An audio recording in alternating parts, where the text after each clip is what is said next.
Hello guys, welcome back to my channel Computer Master Gyan में आपका स्वागत है। गाइस, इस वीडियो में हम चैप्टर 3 कवर करने वाले हैं। चैप्टर का नेम है primary storage and secondary storage devices. कौन कौन सी है, क्या है इंट्रोडक्शन, प्राइमरी स्टोरेज क्या है, आपकी सेकेंडरी स्टोरेज डिवाइस क्या है, फिर हम समरी देखेंगे, कुछ क्वेश्चन आंसर वगैरह देखेंगे। और ये हमारा सिलेबस यहाँ पर STET PGT computer science, STET PGT screening computer science and Rajasthan computer science and KVS computer science, PGT computer science, NVS PGT computer science and आपका यूजीसी नेट कंप्यूटर साइंस का syllabus cover करवाया जा रहा है। तो हम क्लास को start करेंगे विदाउट टाइम वेस्ट। तो सबसे पहले हमारा टॉपिक रहेगा स्टोरेज यूनिट। स्टोरेज यूनिट क्या है गाइस? ये एक पार्ट है कंप्यूटर का जो यूज होता है स्टोर के लिए। क्या स्टोर करोगे आप? उसमें आप डाटा स्टोर करोगे। भाई आपका जो आप कंप्यूटर में डाटा स्टोर करते हो उसको आप प्रोसेस करते हो, तो प्रोसेस करने के लिए उससे पहले आप कंप्यूटर में अपना डाटा को स्टोर करोगे। तो किस किस रूप में आप स्टोर करोगे? भाई आप प्राइमरी स्टोरेज के रूप में स्टोर करोगे एंड सेकेंडरी स्टोरेज के रूप में स्टोर करोगे। अब प्राइमरी मेमोरी क्या है कि प्राइमरी मतलब प्राइमरी पहली मेमोरी मतलब आपकी इंटरनल मेमोरी। ओके, ये है आपकी सीपीयू में ये आपकी मेमोरी होती है। एक सेक्शन होता है जिसको आप इंटरनल मेमोरी बोलते हो। सीपीयू के अंदर ये प्रोग्राम, डाटा, इनपुट आपका ये सब स्टोर करती है अपने अंदर। प्राइमरी मेमोरी को आप मेन मेमोरी भी बोल सकते हो। मेन मेमोरी मतलब ये इंटरनल मेमोरी है। ये मेन मेमोरी इंटरनल, जैसे आप मोबाइल है, मोबाइल जब आप खरीदते हो तो मोबाइल के अंदर कितनी मेमोरी आप बोलते हो ना भाई इसमें कितनी मेमोरी है, कितने जीबी का कार्ड डला हुआ है, तो वो सब आपकी इंटरनल मेमोरी होती है। कम लैपटॉप में हार्ड डिस्क कितने रैम की है, कितनी मेमोरी की आपके हार्ड डिस्क, तो वो सब इंटरनल मेमोरी और मेन मेमोरी होती है। अब बात आती है सेकेंडरी मेमोरी की। सेकेंडरी मेमोरी के नाम से पता चल रहा है सेकेंडरी स्टोरेज मतलब सेकेंडरी प्राइमरी मेमोरी के आफ्टर सेकेंडरी। तो ये क्या है? एक्सटर्नल मेमोरी होती है। ये मेमोरी आपके कंप्यूटर के अंदर नहीं होती है, कंप्यूटर के बाहर होती है। जब आपको नीड होती है कुछ एक्स्ट्रा मेमोरी के लिए, ये आपका कंप्यूटर पूरा फुल है, आपके कंप्यूटर में आप स्टोर नहीं कर सकते हो, तो इससे बाहर आप एक जैसे सीडी, डीवीडी, हार्ड डिस्क और पेन ड्राइव, इस रूप में आप मेमोरी को लेकर अपने कंप्यूटर में कनेक्ट कर सकते हो। तो इस टाइप की मेमोरी आपकी सेकेंडरी मेमोरी कहलाती है। ये सेकेंडरी मेमोरी आपकी परमानेंट मेमोरी होती है और long term storage of program and data होता है। अब characteristic of storage unit. Storage unit की कैरेक्टरिस्टिक क्या होती है आपकी? भाई स्पीड अच्छी होती है आपकी और कॉस्ट भी आपकी कम होती है। अमाउंट ऑफ डाटा आप कितना भी स्टोर कर सकते हो। ये भाई मेमोरी स्टोरेज यूनिट क्या होती है? डाटा को स्टोर करने के लिए आप यूज करते हो। ओके, देन उसके बाद देखो इन्होंने प्राइमरी मेमोरी को अच्छे से एक्सप्लेन किया हुआ है कि आपकी क्या होती है प्राइमरी मेमोरी। तो ये हम एक बार फास्ट रीडिंग कर लेते हैं कि इसमें क्या क्या लिखा हुआ होता है। कुछ इंपॉर्टेंट चीजें भी मिलेंगी आपको। देखो प्राइमरी मेमोरी को आप वोलेटाइल मेमोरी भी बोल सकते हो। प्राइमरी मेमोरी में आप 2 टाइप की मेमोरी होती है आपकी, रैम एंड रोम। तो ये सारे इंपॉर्टेंट पॉइंट भी आएंगे, वो भी हम फटाफट कवर करेंगे। तो एक बार हम इस पैराग्राफ को रीड कर लेते हैं ताकि आपको कुछ क्या पता इसमें क्या लिखा हुआ है। प्राइमरी मेमोरी के कैरेक्टरिस्टिक क्या है भाई? वो फास्ट है, access time, less storage capacity and higher cost as compare to secondary storage unit. Okay, primary memory और main memory is that part of computer system, computer system का part है which store the program data and intermediate result during the program execution. A primary storage comes as an integrate part of all the computer system. It comprises of the number of small location. Each location has a unique number assigned to it.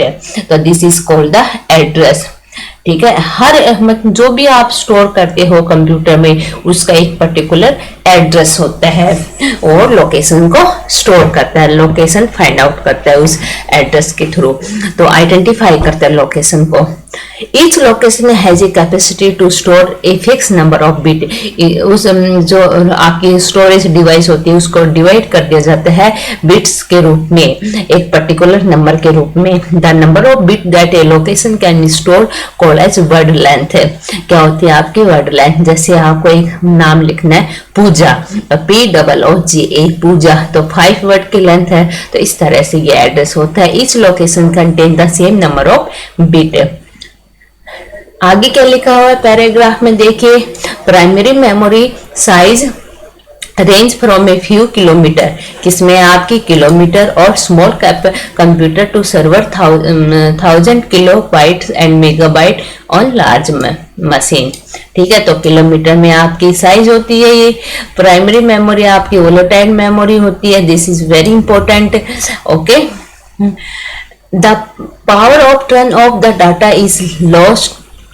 Primary memory store is also called the random access memory. अच्छा, इसका क्या मतलब है? Volatile का मतलब है कि आपकी जो प्राइमरी मेमोरी है वो परमानेंट मेमोरी नहीं है, वो टेम्परेरी मेमोरी है. जब आपकी लाइट चली जाती है, अगर आपने डाटा सेव नहीं किया है तो आपका डाटा डिलीट हो जाता है, इसलिए इसको वोलेटाइल और परमानेंट मेमोरी नहीं बोला है. तो इसमें आप प्राइमरी मेमोरी को आप रैंडम एक्सेस मेमोरी बोल सकते हो.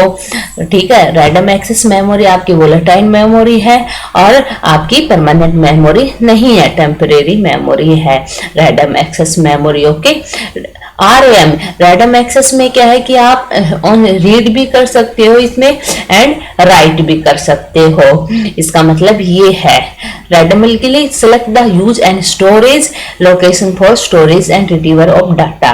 RAM is called the read write, मतलब आप इसमें रीड भी कर सकते हो एंड राइट भी कर सकते हो डाटा को. ये आपकी प्राइमरी मेमोरी का पार्ट है. तो ये देखो वर्ड, इसमें बोला ना आपके कि इसमें वर्ड के रूप में होता है वर्ड 1, वर्ड 2, वर्ड 3, वर्ड 9, और ये bits of the word B1, B2, B3, ये एड्रेस है. तो ये सब इसमें दिया हुआ है. आगे है रोम. रोम क्या है? रोम की फुल फॉर्म है रीड ओनली मेमोरी. ये क्या है? Read only memory. इसमें आपका डाटा परमानेंट स्टोर होता है और इसमें आप ओनली रीड कर सकते हो और इसमें आप राइट नहीं कर सकते हो. तो हम एक बार पैराग्राफ को पढ़ लेते हैं फटाफट. ROM is read only memory. In this type of memory the data is permanently stored. The information can only be read and now data cannot be written into this memory. However, the content the ROM are not lost even when the power is turned off है. ठीक है, ये आपकी permanent memory होती है. जिस memory is non volatile, such memory are also called as field store और permanent store.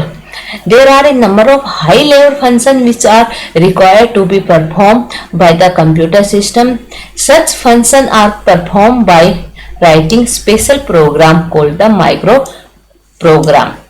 Microprogram generally execute the low-level machine function. These programs are mainly used as a substitute for hardware. Such program can be stored on ROM and be used again and against. The result of the reducing the efficient hardware of the system. ROM help the increase the efficiency of the CPU. ठीक है, ये आप याद रखना.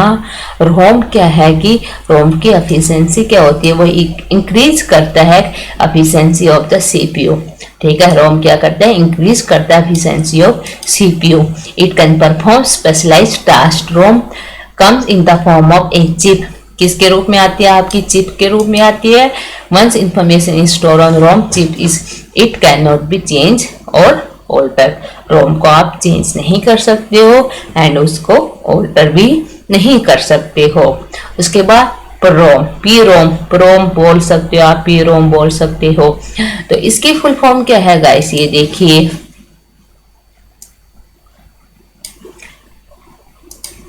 प्रोम की full form क्या है? Programmable read only memory. These are ROM which can be programmed. A special program is used to enter the program on the PROM. Once the chips can be programmed, information on the PROM cannot be altered. PROM is non-volatile. Data is not lost when the power is switched off. Okay. EPROM का मतलब है another type of memory is the erasable programmable read only memory. इसमें आप erase कर सकते हो. Okay, it is possible to erase the data which has been previously stored on the EPROM and write now new data onto the chip. आगे है cache memory. Cash memory क्या है? This is a very special type of high speed memory. This memory can not be access by the user. The main function of the cache memory is to make the program and data available to the CPU very fast. Access time of memory is generally very high as compared to the execute time of CPU. Okay. उसके बाद register क्या होते हैं guys?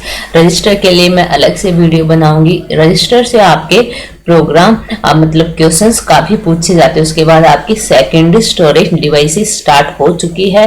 Then ये मैं आपको next video में बताऊंगी. रजिस्टर के ऊपर एक स्पेशल वीडियो. रजिस्टर से ही क्वेश्चन आते हैं कि आपके मेमोरी एड्रेस रजिस्टर क्या होता है, बफर क्या होता है, प्रोग्राम कंट्रोल रजिस्टर क्या होता है और अक्यूमुलेटर रजिस्टर क्या होता है, इंस्ट्रक्शन रजिस्टर क्या होता है.